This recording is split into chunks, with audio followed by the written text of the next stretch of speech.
In our previous video, we saw how we can add a virtual environment and make a Django app better. Better in the sense of deployment, we can deploy it anytime, anywhere we want with the same set of Python packages that we were using before. So we documented all the packages inside this requirements.txt file, and we'll be adding the packages that we use in this Django app inside this file.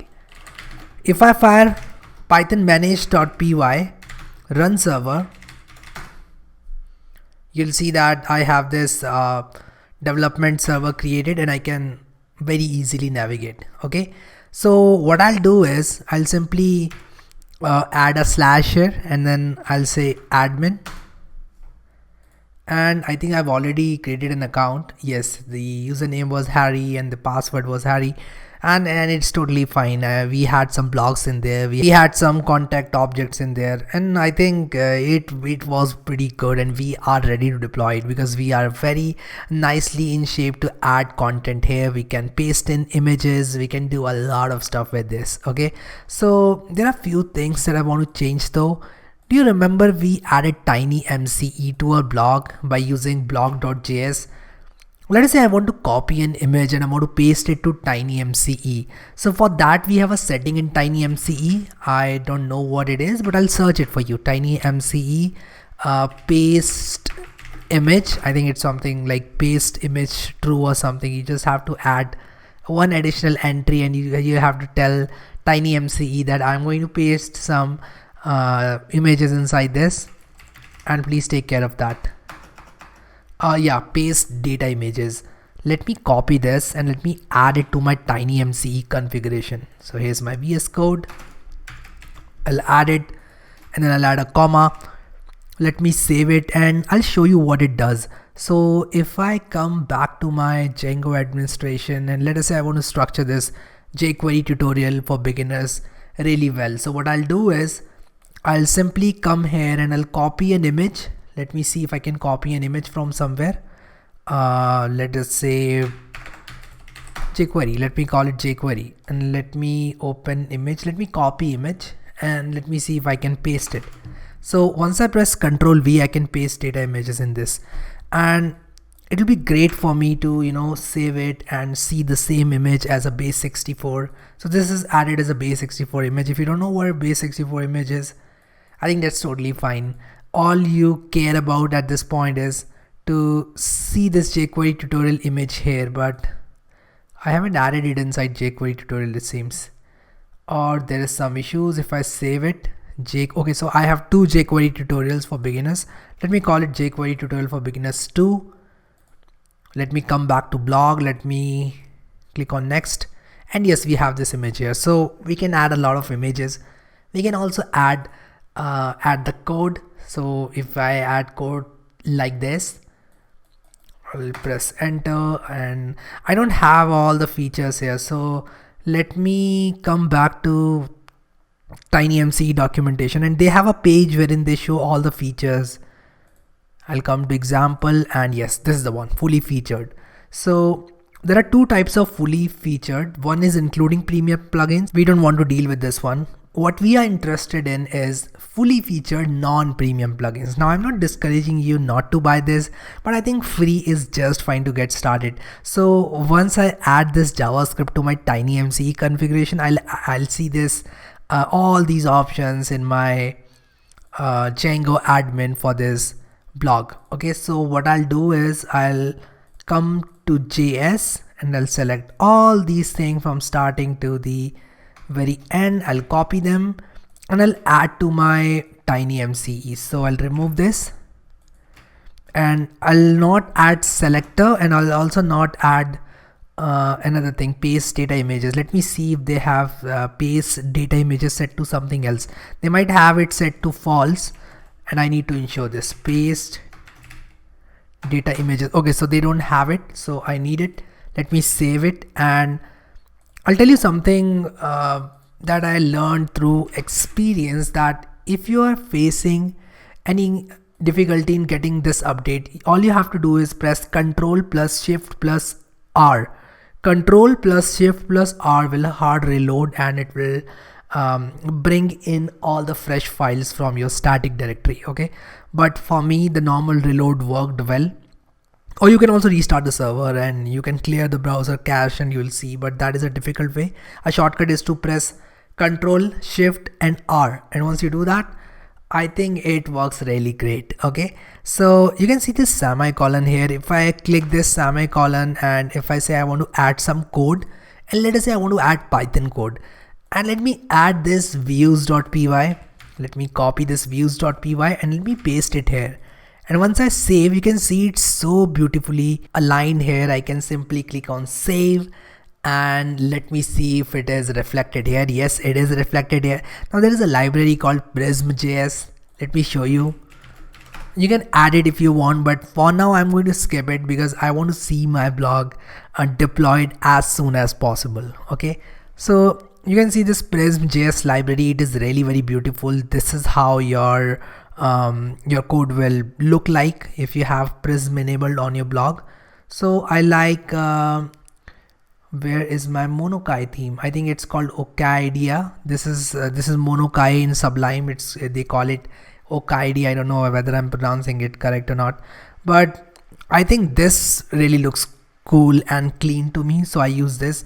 And you can simply scroll down and use CDN, or you can simply download however you want to use it. Okay, let me skip this for now because I don't want to make it difficult for you to deploy this blog. Let us deploy this blog as is. Let us assume that this looks perfectly fine. Okay, and this actually looks fine if you want to just publish some posts. And once you have 30-40 posts on your blogs, you can simply change the formatting and you can make it look good. There are a lot of things that we can do. We can add some social media icons. We can make it better in iPad, mobile phones and all those things, but I think it's fine. Bootstrap has already done that for us. But I'm just trying to tell you that you can customize your blog later. For now, we'll focus on deployment. So let's get to the point of deploying the site. All we want to do is to deploy this site. Now, you must be thinking, why are you telling me how to deploy this site? Can't we just drop in the files into the server and simply run python manage.py run server in the background and it should work just fine? Yes, you are right, it will work just fine, but there are some issues with that. But before that, let me tell you what kind of hosting is available for Django.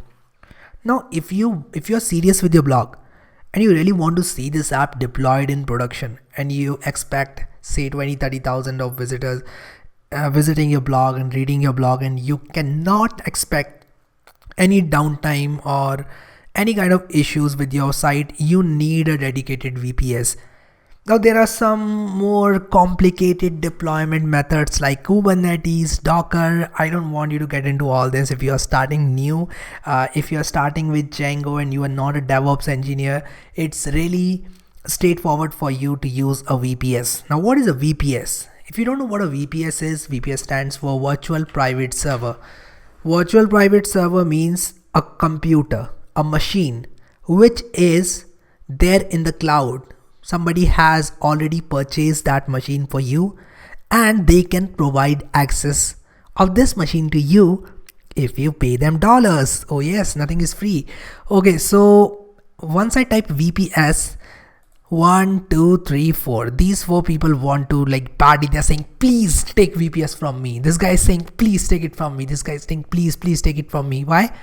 Because virtual private server is something that makes them a lot of money, but we don't want to dive deep into how they are making money. All we want is a good VPS.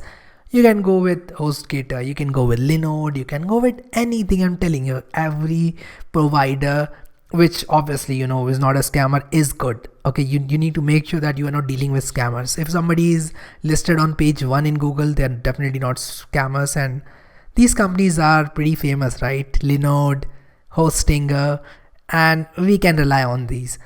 What I personally use is, if you want to ask me what I personally prefer and what I have been using since years, is DigitalOcean. So DigitalOcean offers a lot of products. It offers a lot of products. It's not just about VMs. One of their products is VM. I use this because I like it. You might not be interested in this, but it's just a matter of company. It's just a company which is dealing with that. If you want to follow this tutorial as is, you can buy DigitalOcean. I'll drop my referral link in the description. What that will do is that will help you get $100 free in DigitalOcean. So if you get $100 to start with, I think that is amazing. You can deploy your website, I think for a few months, 6-8 months for free. All it costs is $5 per month, because we are just getting started. We don't have 100,000 visitors visiting our website. Okay.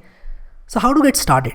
So in order to make this process easy for you, what I've done is I've already logged into my DigitalOcean account. This is my DigitalOcean account. I have a lot of production droplets and I have a lot of servers. But once you click on my referral link in the description and you create an account, you will be redirected to an account creation page. And I think you need to add a payment method. You'll not get charged. You'll only have to add a payment method. And once you add the payment method, they'll give you $100. And for $100, you can deploy your application for say, for a lot of time. You can check the terms and conditions. I'm not sure, but yes, you get something for free and it is amazing. Yes, it is amazing. So let us do something here. Let us get started with a droplet. So what I'll do is I'll simply click here, create, and then I'll choose droplets. What is a droplet? Droplet is a fancy name for VM, and this is a name given by DigitalOcean. They call their VMs as droplets. Now this is not a concept, but droplet is something exactly same. It's exactly same as virtual machine. It's not even similar. It's the virtual machine. Okay. So I'm choosing Ubuntu 18 because it's pretty good, and another reason for choosing Ubuntu 18, and I should say another personal reason of choosing Ubuntu 18, is they have very nice guides written all over the internet, and I really like their guides. So DigitalOcean has a lot of stuff on the internet. Then they are asking me to choose a plan, keep it standard. Now here you need to choose $5 a month because we don't expect a lot of traffic to our website. So $5 a month, you'll do just fine, believe me. Now what I'll do is I'll select a server here. You can select the nearest server to you. I'll select Bangalore because I live in India and it's nearest server to me, but you need to make sure that the server is as nearer to your visitors as possible. It will not matter much, but it's a good choice. It makes sense to choose a server which is physically near to your visitors. Okay, choosing a server in Amsterdam or New York will not harm me significantly, but you got the point. Okay, you can choose whatever you want, but I prefer to choose whatever is nearer to me. Now here it will ask you to create a password. You can create any password of your choice. What I'll do is I'll create a password code with Harry123. And after creating a password, what I'll do is I'll create this password. I think this password looks good. Okay, so I'll choose this password, or maybe I'll choose some different password, because last time I created a VM, some nasty people hacked into the VM, and not even hacked into the VM. They used the password from the video and they did some nasty stuff, and I don't want to discuss that here, but I need to choose a different password. What I'll do is I'll choose a different password, which I'll not show you. And what I'll do is I'll keep some host name, then I'll click create droplet, and my droplet will be created and I'll be back. All you have to do is fill in a password, choose a host name, or you can keep it as default, but you can choose a new host name with your name or something else. And then what you have to do is click on create droplet, and this will create your droplet. I will create my droplet and get back. Alright guys, so I just set up this virtual machine. I named it as Code with Harry Test, and this is the IP address. And what I'll do now is I'll show you how to deploy your Django application to this server. Now, how do we log into the server? You can use terminal of your choice if you have Ubuntu already. I'm on Windows, as you can see. If you have Ubuntu or you are on Mac OS, it will be straightforward for you to use terminal and SSH. Even if you are on Windows PowerShell, it'll be very easy for you. You can simply go to Windows PowerShell, and all you have to do is you have to copy this IP, and after copying this IP address, all you have to do is you have to say SSH, and then you can say root @ and then your IP address. You can use Ctrl+V to paste, and then it will ask you to whether you want to verify this fingerprint or not. You just say yes, and all you have to do now is I'll just enter the password, and bingo, I'm inside a droplet. So this is how it looks like. And now we are inside that virtual machine which is provided to us by DigitalOcean. Okay, so I hope everyone is here so far. If you are not here, make sure this is free. You can go to the description, you can take the link, take the referral link, and you will get $100 for free. And you can deploy, play around, and once your referral bonus is over, you can actually pay and deploy your websites, because nobody is going to give you deploying for free and with unlimited bandwidth, because how would they earn if they give it to you for free? There are some free hosting services, to be honest, but they are not scalable. Nobody will give you compute for free. Okay, make sure that. Now we are inside this Ubuntu droplet. All I want to do is I want to ensure that I have everything that is needed to deploy a Django application. So what I typically do is I go to Google and I say how to deploy a Django app in Ubuntu VPS. And guess what? DigitalOcean pops up. Okay, and I'll also write Ubuntu 18 because this is the operating system that I'm using. And I look for DigitalOcean guide. Now, I use Apache server, but we can use any server we want. We can use Nginx as well. But I like Apache server. It's really great and it's easy to use. So what I'll do is I'll click here and you can see it's showing me Ubuntu 16 guide, which will work just fine. But I want to find some updated guide from DigitalOcean, Ubuntu 18.04. I hope they have a guide on Ubuntu 18.04 deployment. And even if they don't have it, we'll move forward with this because Ubuntu 16 works just fine. Okay, and I'll guide you with everything. So since we are using Python 3, first we need to do apt update. So apt update will pull in all the updated packages and it just updates all the index. And once this apt update has been finished, what I'll do is I'll run this command. So let me copy this and let me paste this, and once it runs I'll tell you what it does. So Y, and then you'll have to press enter. It's asking you, do you want to continue or not? You'll have to say yes, I want to continue. Now let me tell you what this is. This is a mod of Apache. So this is something that you need along with Apache. So this is mod WSGI that we are adding to the Apache server, and we need this just because we need to install our Django application to Apache. But before this, we also need Apache installed into our server. So for that, what I do is I go to internet and I say DigitalOcean plus LAMP stack setup. Now what is LAMP stack, you must be thinking. Now LAMP stack stands for Linux, Apache, MySQL and PHP. Linux, you know, Linux is an operating system, Apache is a server, MySQL is a database, and PHP is something we need for PHP MyAdmin. Now you must be thinking, what is PHP MyAdmin? But let us install it. Okay, so I'll click on this DigitalOcean guide, and it is for Ubuntu 18, which is a good news for us. But even if it is for Ubuntu 16, we can look into the commands that it is issuing and they work just fine. And if we run into any problems, I'm there for you. We will fix them. Okay, so apt update, and then they are installing Apache 2. So ideally before this you can fire this, because Apache 2 is a server and we are installing this mod on top of Apache 2.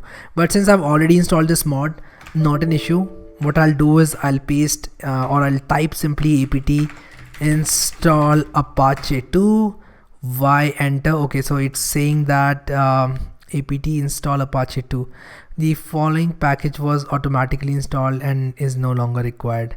Okay, so here's the thing. So Apache 2 is already the newest version. So if you install this Apache mod, it will automatically install Apache for you, which is a good news. That's fine. Okay.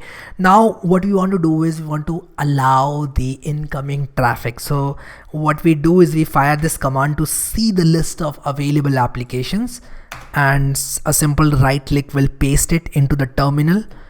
And now what I'll do is I will simply allow incoming traffic to this Apache full profile.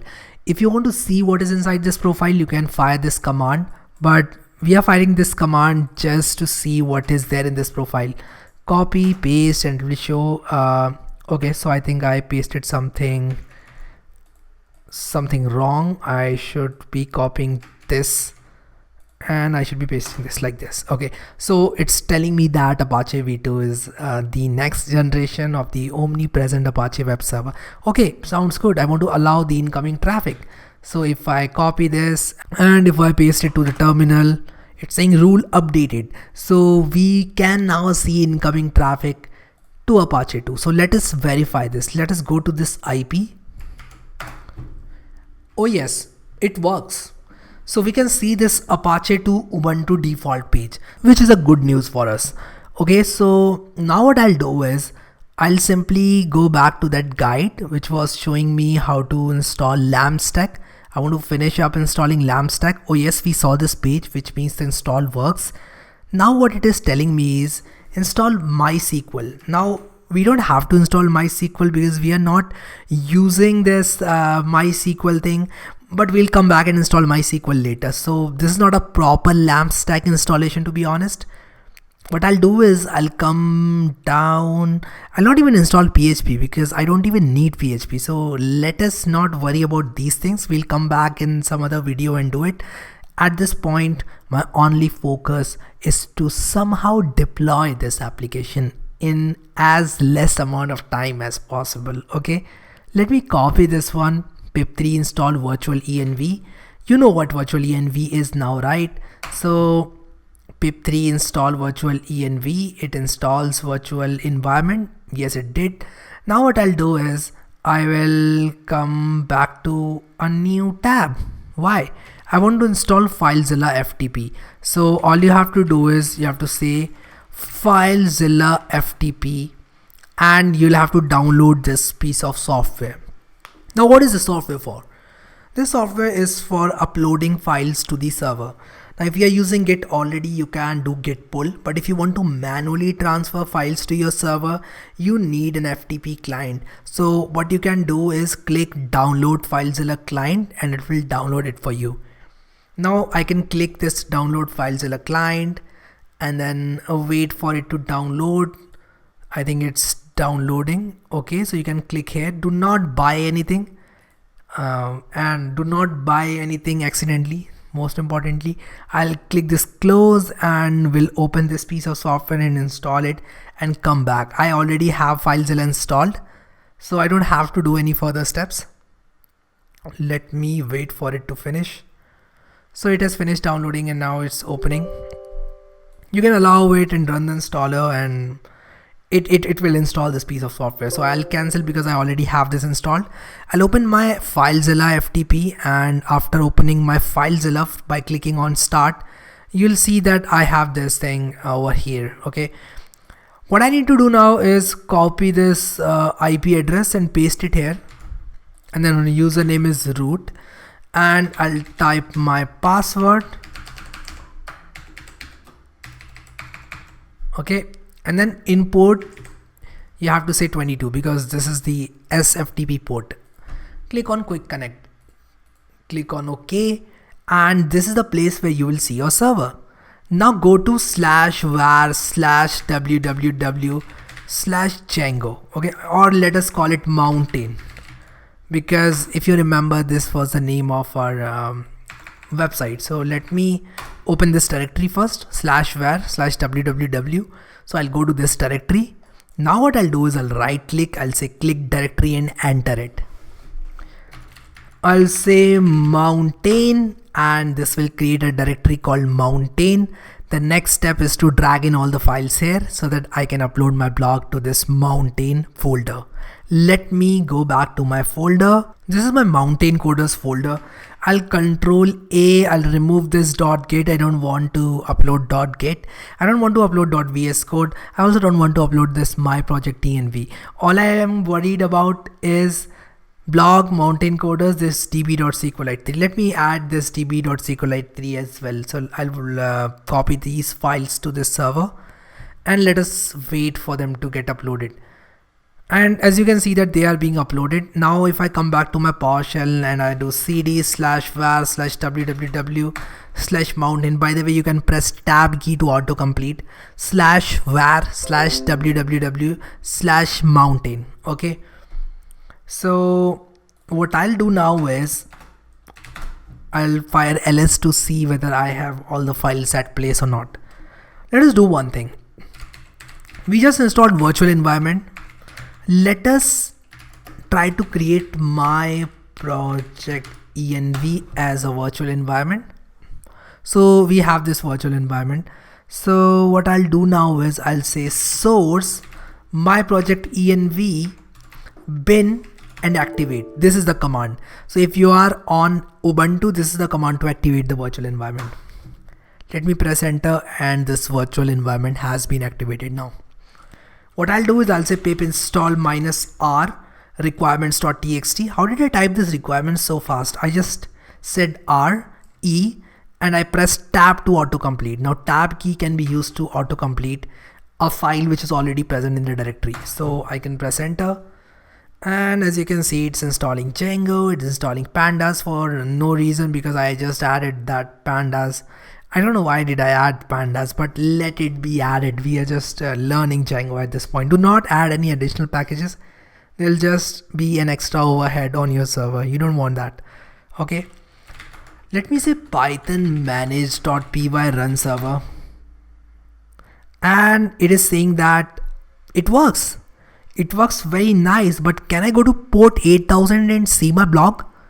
Let us try that. Let us go back to port 8000 and I'm going to tell you it will not work.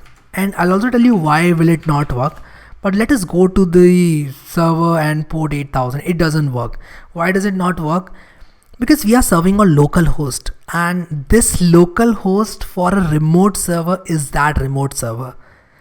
I want people to come to this particular server and access this Django application. Okay.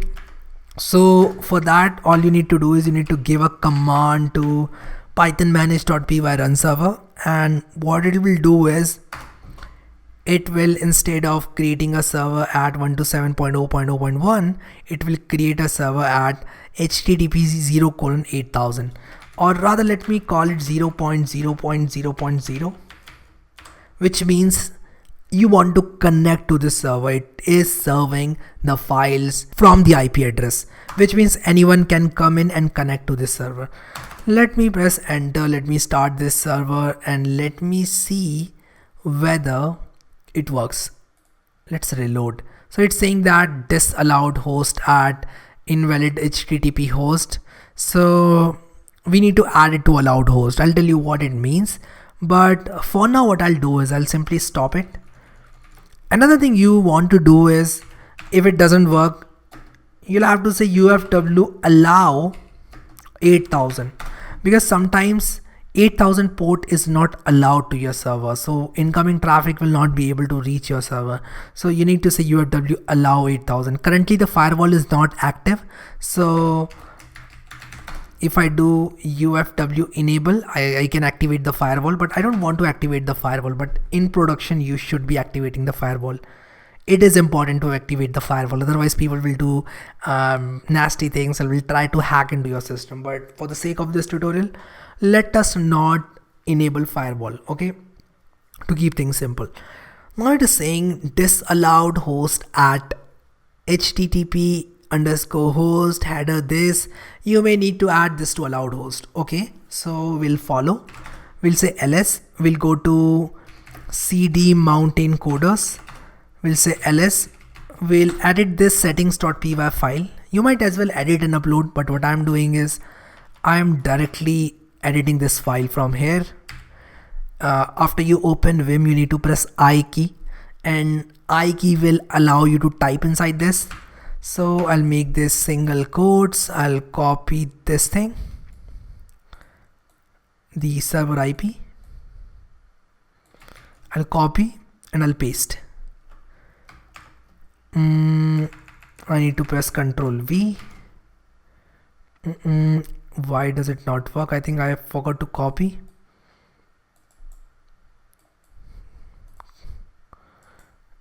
Okay, so right click is for paste. I don't know what's wrong, but I'll type it manually. 206.189.142.61, and this is a Python list, by the way. Yes, it is fine. Let me see if python manage.py run server works. So cd // for going back one directory, and python manage.py run server. Oh yes, it works, but I want to run my server like this, 0.0.0.0. I hope I got it right. 0.0. I think I need to make it like this, and yes, it should work.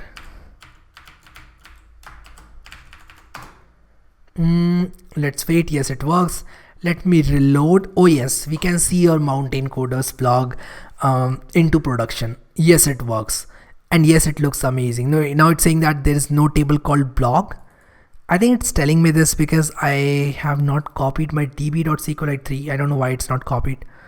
Why was it failed? It was failed for some reason. Could not start the transfer. Let me reset and requeue all. Right click, process queue. Let me try to upload it again. All transfers could not be finished. I don't know why it's not able to upload. I think I'm already using this file, so this file is not readable for some reason. I don't know why. Reset and requeue all, process queue. Overwrite. So I want to upload it. So yes, it is uploaded now. So you need to stop your development server.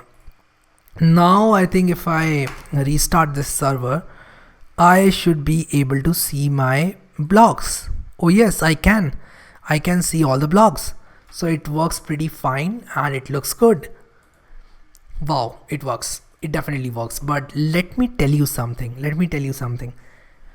I don't want you to deploy this application like this. There are many reasons for that. First of all, Django's development server is not a very powerful web server, so you need to use Apache server. Now, how do we use Apache server? Let me tell you how to use it.